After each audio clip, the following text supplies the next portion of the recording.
Welcome to the Commander's Vault. My name is Joe, and I'm a military veteran, and I like to take what I have learned in the military and apply it to Commander in Magic the Gathering. Today, guys, what I wanted to do was go over my CEDH deck of Urza, Lord High Artificer. Now, Urza used to be like one of the best commanders in CEDH. And if you try to play him in casual, he is absolutely bonkers. He's probably one of the most powerful commanders. And I would say as far as mono blue, he is the best mono blue commander in my opinion. The reason for it is everything that he does. Now, if you don't know what Urza does, when he enters the battlefield, he creates a construct or construct, and it gets a 1/1 for each other artifact you have on the field. And then you can tap an untapped artifact for blue mana. And then if that wasn't enough, you can pay 5 generic mana, shuffle your library, exile the top card, and until the end of your turn, you can play that card without paying its mana cost. So if you just had one of these things on here, he'd be a strong commander. 2, he'd be really strong. 3, he is absolutely bonkers. So when I first pulled an Urza card, I thought, wow, this is really cool.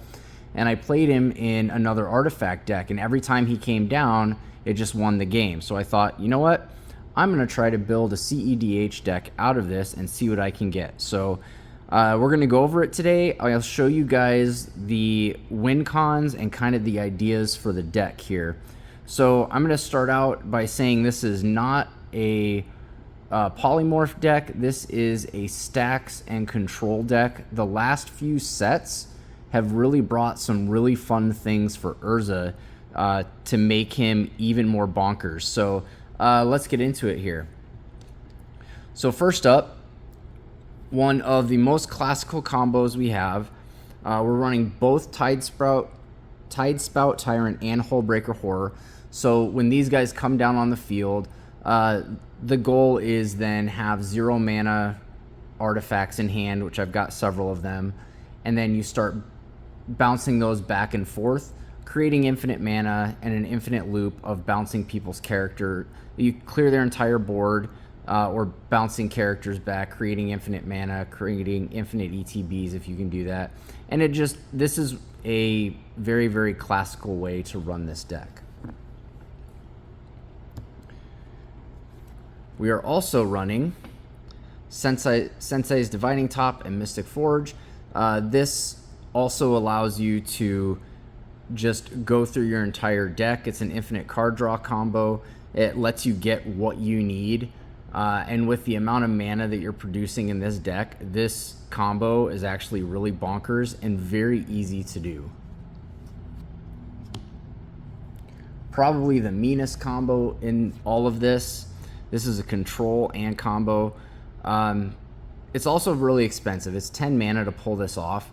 So you have Karn, and then you have the Mycosynth Lattice. This makes everything artifacts. This turns off artifacts for everybody but you. So having artifacts is great for Urza, regardless of what they are, because then even your non-artifact creatures become artifacts. They can tap for mana, and this just gets you the win. You can either do it quickly or slowly with this. This just locks everybody else out of the board.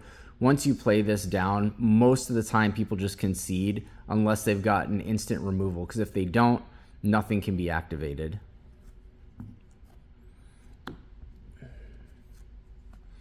Then another option here, Isochron Scepter, Dramatic Reversal. This is just another classic infinite combo for mana. You just keep, as long as you have at least 2 mana you can produce, you can just keep tapping and untapping this repeatedly. You make infinite mana with Urza. You have the infinite mana. You can exile the top card of your library repeatedly. And then we're also running Laboratory Maniac, really just because you want a way that once your deck is empty, that's a fun way to win. You can do this. There's also Thassa's Oracle. You can do some of those. We're not running Thassa's Oracle in this deck. I didn't see a reason to. And then a new combo. Like I said, with the latest sets, there's been some really cool things that happen. This is a new infinite mana combo with Forensic Gadgeteer and Basalt Monolith. This makes everything 2 less, so you tap this for 3. You can untap it for 1, so now you're +2 mana on this. So you can create infinite colorless mana with Urza, 5 colorless, exile cast. You can continue to do that to your entire deck. We're not running very many creatures in this deck. There's only a few of them, but the first one up we have is the Reality Chip. This does the same thing as the Sensei's Divining Top and Mystical Forge, just attached to a creature. So you can look at it, and then you can play lands and cast spells from the top of your library. This one is great if you have this with Sensei's Divining Tap or this with the Mystical Forge. It's just a great way to draw everything out. Then we talked about Laboratory Maniac already. He's just a fun one to run in the deck. Same type of functionality. There's a Jace Planeswalker, Thassa's Oracle. This one we can draw through our entire deck with Urza. If we create infinite mana, we'll be able to do the infinite exile and cast. So we'll exile our entire library and then attempt to draw a card and win the game. Vidalcan Archmage, this is just card draw. Whenever you play an artifact spell, draw a card. Memnite, 0 mana artifact. This guy just comes down as an early blocker if you need it. This is great to stop the Ragavans. Or it also becomes a mana rock. Phyrexian Metamorph. We are playing an artifact deck. It is very, very heavy artifact, and Dockside Extortionist is going to come down.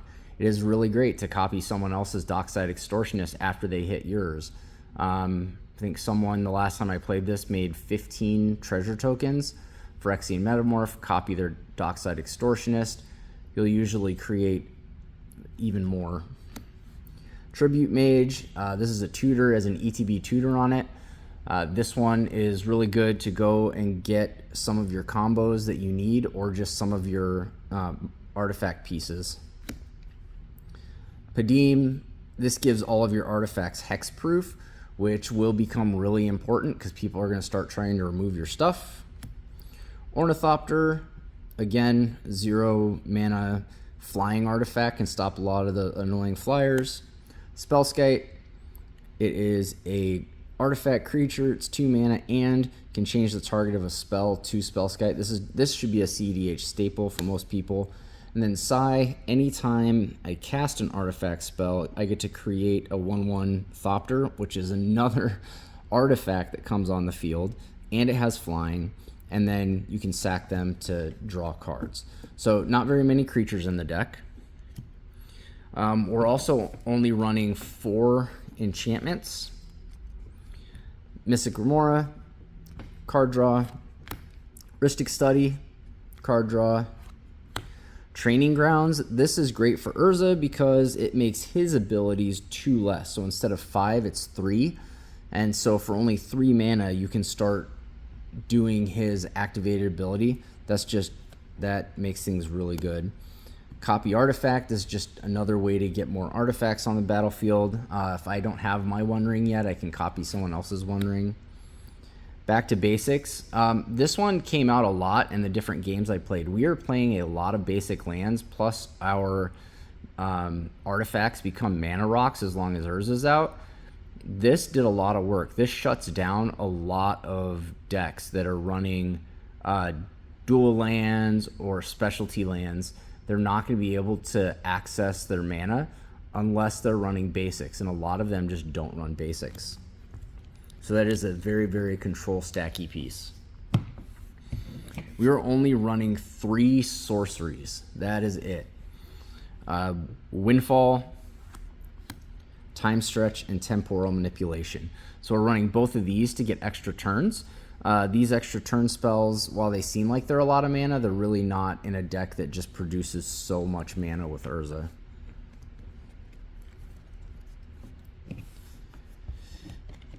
We are running a ton of interaction. All the best interaction in the game are in blue anyways, so let's go. This is my stack of interaction. These are the instants that we're running.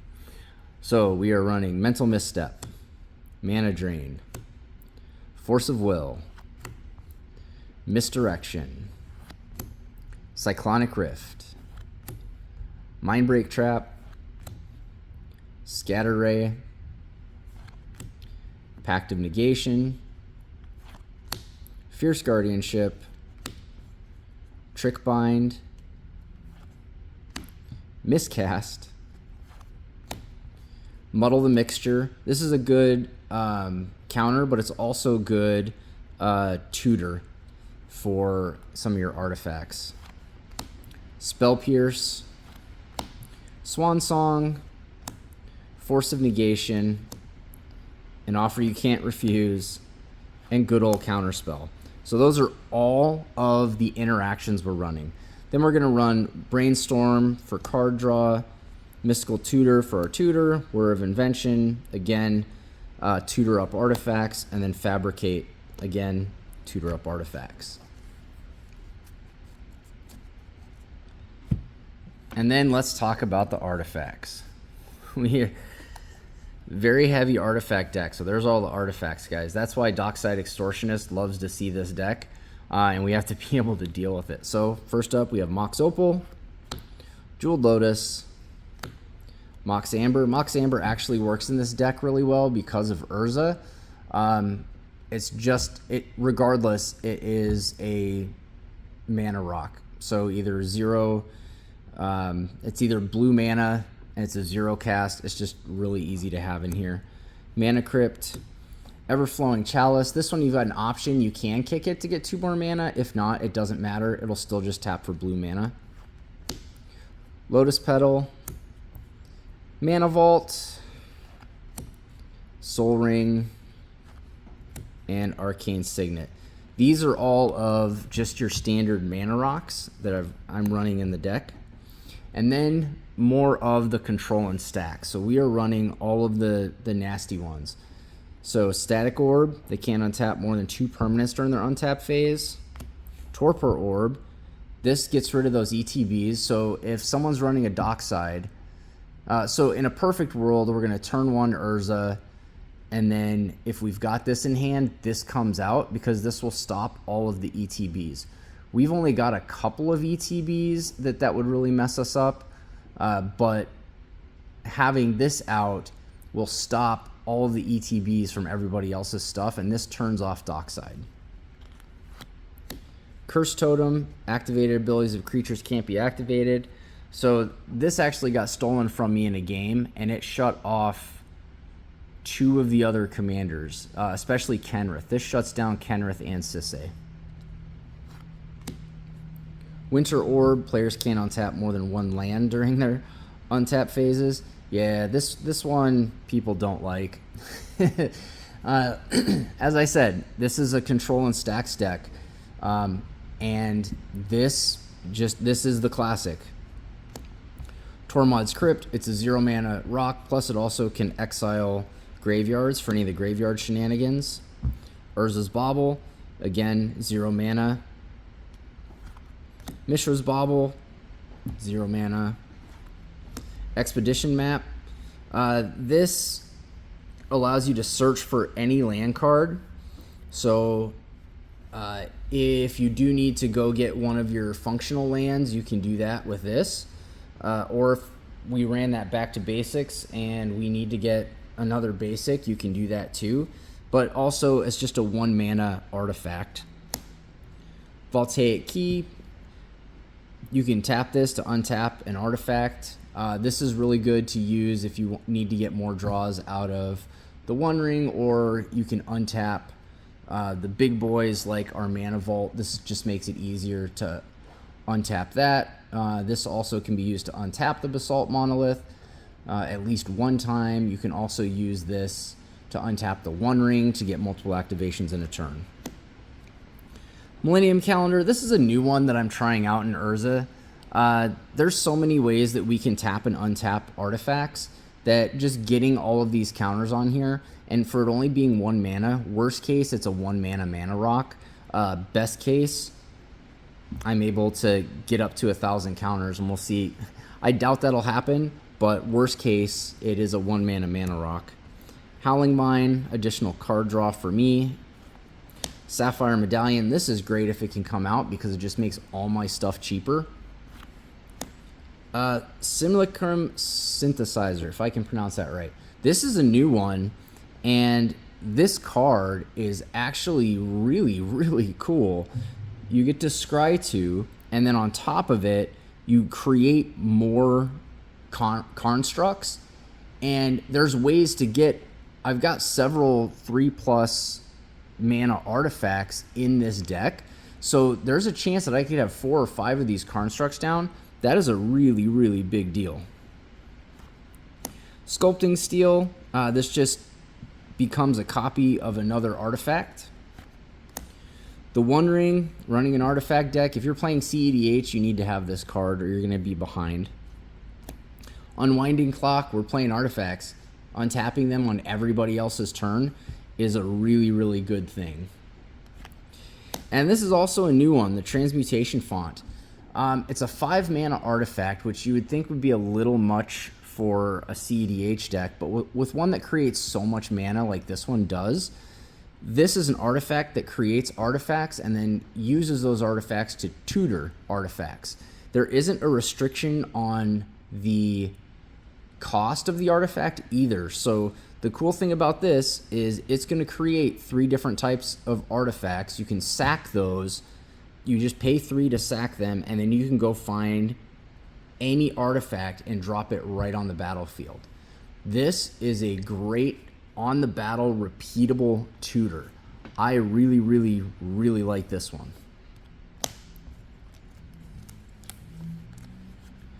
All right, guys, and the last thing we have is our lands. So we're running just a couple utility lands because we're doing back to basics. We need to make sure we've got enough basic lands in here that we want to make sure we're not going to mess ourselves up by playing any of those stacks pieces. So the first one is Minamo. This for 1 blue lets you untap a legendary permanent. So what you do is you tap the One Ring during your turn, you draw however many cards you have for counters, you pay this to untap it, you add another counter to the One Ring, you tap it again. So you're getting 2 One Ring activations on every one of your turns. And then you even have the possibility of, if you have the Unwinding Clock, to be doing that on each person's turns. Now the danger with that is you're gonna build up a lot of counters on the One Ring, so you're gonna be taking a lot of damage from the One Ring if you do that too much. But this allows you to untap those legendary permanents. It's a very, very good land to have. Urza Saga, this is just a CEDH staple. It's also great for my deck because I run so many 0 and 1 mana artifacts, and if I can create constructs out of this land, that just gives me another artifact that gives me another chance to create more mana. Odawaru, not only is it good because it is blue, but you can also channel to return target artifact, creature, enchantment, or planeswalker to someone's hand. This is really good. War Room, this is funny because this was a promo for the Fallout, and I was really looking at it, and I have War Room in another monocolor deck, and I'm like, why am I not running it in Urza? This is a monocolor deck that gives me card draw that's only going to cost me 1 life. Life is a resource, so being able to only have to pay 1 mana and I can draw a card with a land, that's huge. Wasteland, got to be able to take care of some of those non-basic lands that pop up. Seed of the Synod, this is just, it's an artifact land, so not only are you getting the land benefit, but you're getting the artifact benefit too. Inventor's Fair, this is a new one that I added in. It hasn't come into any of my games yet, I haven't played it yet, but what I like about it is I get life gain, which isn't something to scoff at, especially when you're running things that use your life. Does colorless mana, but you can also sacrifice it to tutor up another artifact. So anything that can search us out artifacts is good. Treasure Vault, there's plenty of ways to get infinite colorless mana in this deck. So you make infinite colorless, then you do that to create infinite treasures that then can be any color. So as you make that infinite colorless, you can then sack this, make infinite treasure tokens, which are now artifacts that you can tap without sacrificing with Urza, and now you've got all the colored mana you need to do whatever you need to do with. Solarian West, I don't think I've ever played this as a land. I've always used it to search up any of the artifacts that I need. Blast Zone. This one is just a good removal on a land. And then the rest, we're running basic lands. I've got all full art lands in here. A majority of them are the new Thunder Junction ones. I really like these ones. I'm going to try to get all of them Thunder Junction. You can see some of the Murder Karlovs. You've got a couple of the Surge Foil ones from the Fallout. I think we have one Wilds of Eldraine one in here still. There we go. So, guys, that is my Urza CEDH deck. Now, I've played this deck a couple of times, and I will tell you, being able to have the most powerful interactions in the game and being able to have a lot of mana, I was the target on every game that I played. I was able to come out fast. I was able to get Urza out on turn 1 or turn 2 almost all the time. And you've got so many stacks pieces in here, it really slows the game down, and it stops a lot of the really fast decks. That's one of the powers that Urza has. And the last few sets have given some new cards to Urza. Now, I know there's a lot of people that don't think monocolors can do really well in CEDH, but when you're running the colors that do the most and you really are tuning them to what they do, you have things like Urza and decks like Magda that are going out there and surprising some people and making top 16s at tournaments. So this is one that I'm going to be running in our CEDH league that we're going to have at my store in the fall. I'm going to be running Urza in that league, as well as 2 other decks that I'll show you guys. But today is all about the Urza Lord High Artificer. I will put a link in the comments to the deck list on Moxfield. And guys, if you like what you're seeing, like, subscribe, hit that bell notification. Tell me what you think of this CEDH deck. Tell me what you think of Urza as a card and as a commander. Do you think he was a mistake that they never should have printed him? Because I've heard that plenty of times. But guys, until next time, support your local game stores, find a group, shuffle up, play, and have fun.